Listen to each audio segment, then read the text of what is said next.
मित्रांनो, दीपावलीच्या सर्वांना मनापासून शुभेच्छा देतो। मित्रांनो, ही जी दिवाळी आहे, ह्या दिवाळीमध्ये प्रत्येक कर्मचारी असेल, खाजगी काम करणारे माझे कर्मचारी बांधव असेल, तर सर्वांना दिवाळी निमित्त बोनस मिळालेला आहे। काही जणांना कमी मिळाला असेल, काही जणांना जास्त मिळाला असेल, त्यांच्या योग्यतेनुसार बोनस मिळालेला आहे। मित्रांनो, या बोनसचा सदुपयोग दरवर्षी आपण आपल्या परिवारासाठी गोडधोड, कपडे, फटाके अशा अनेक वस्तूसाठी आपण किंवा बाहेर फिरण्यासाठी जाण्यासाठी याचा बोनसचा वापर केला जातो। मित्रांनो, माझं असं मत आहे, मी ज्या समाजात जिथे जिथे जातो तर तिथे प्रत्येक वर्षी असा माइंडसेट होऊन जाते की बोनस आला की कुठेतरी तो खर्च करायचा।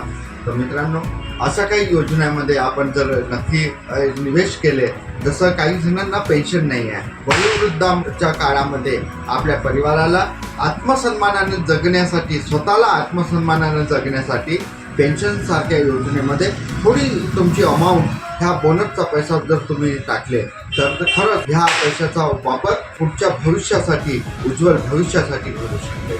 मित्रांनो, अनेक असे उदाहरण आहे की जे वयाचे 60-65 नंतर सुद्धा काम करावं लागते, कारण त्यांचं नियोजन राहत नाही। कारण आज समाज हा संयुक्त जी कुटुंब पद्धती होती ते आता विभक्त कुटुंब पद्धतीमध्ये आलेला आहे। पहिलं सगळे मिळून, कुटुंबातले सगळे मिळून राहायचे, परंतु आता तसं नाही।